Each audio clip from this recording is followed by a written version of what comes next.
Today, a 68 Chevrolet SS 396 disguised as a work truck.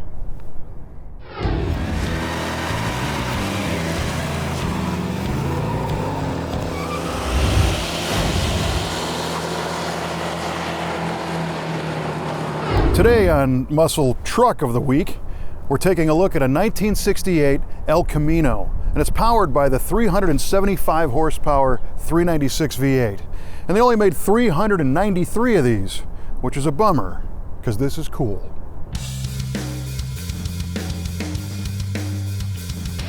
Some people consider the Chevrolet El Camino to be somewhat of a novelty item, especially in the SS versions.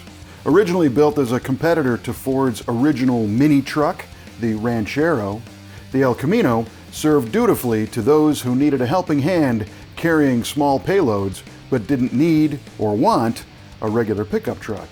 But this one is the real deal when it comes to performance, style, and yes, practicality.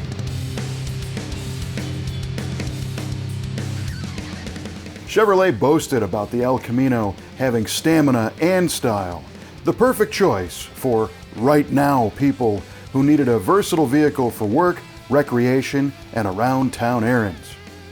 With a 1,500-pound payload and over 6 feet of bed length with the tailgate down, an El Camino is a hard worker. Base models came with a 230 horsepower 6-cylinder engine, but that's not why we're here. This is Muscle Car of the Week, for crying out loud. To attract more buyers, Chevrolet adapted the SS trim and performance package from the Chevelle to the El Camino, which now gave buyers a way to drive a high-powered muscle car nearly guilt-free. After all, it was a work vehicle. Why not add a big block, 4-speed, and performance suspension? Who says you can't make your work environment a bit more fun?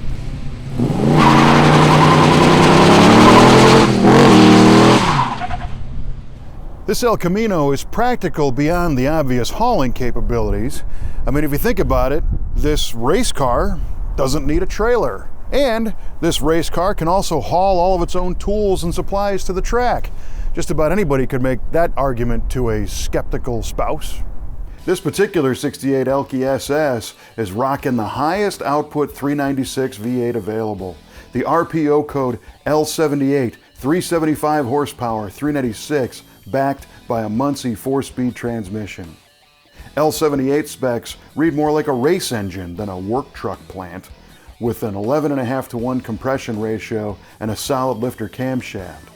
The cylinder heads featured oversized valves and large rectangular ports for heavy breathing, and a forged crank secured by 4-bolt main caps kept the special connecting rods swinging at high RPM. Power was rated at 375 horsepower at 5,600 and 415 pound-feet of torque at 3,600 RPM. A Muncie 4-speed and a 12-bolt rear end equipped with 355-to-1 gears spun the wheels. You'll have no excuse to be late to the job site if you drive one of these. The L78 package also included the F41 heavy-duty suspension, consisting of higher rate coil springs and shocks matched to them, a larger front sway bar, and braced and boxed rear control arms to keep the 4-link suspension system from twisting into a ribbon under hard launches. A rear sway bar was also part of the package, as were 14-inch rally wheels with F70 14-inch tires and front disc brakes. The El Camino SS has a great look, much like its lazier, no-job-having brother, the Chevelle SS. This one is finished in a sweet sea frost green with a black lower accent and black vinyl top. We really dig the color contrast with the black, green, silver rally wheels and redline tires. It's just enough of each color to play along without clashing. The SS badges are present, along with the little 396 box on the marker light. Subtle for sure, but they're there. The tailgate frames a satin black stripe, and Chevy fans know that black band means a big block lurks under the hood.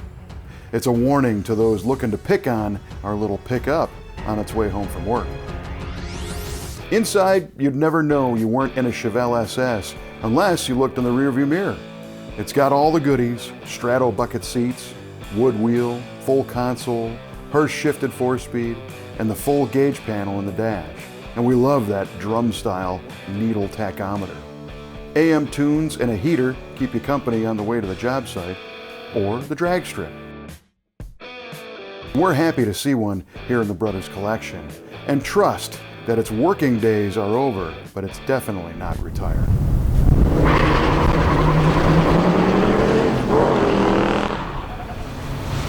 If you have to be practical, well, at least be fast. El Camino owners have known that for years.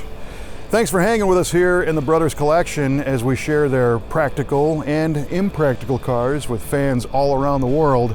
And be sure to subscribe so you don't miss the next one on Muscle Car of the Week. See you then.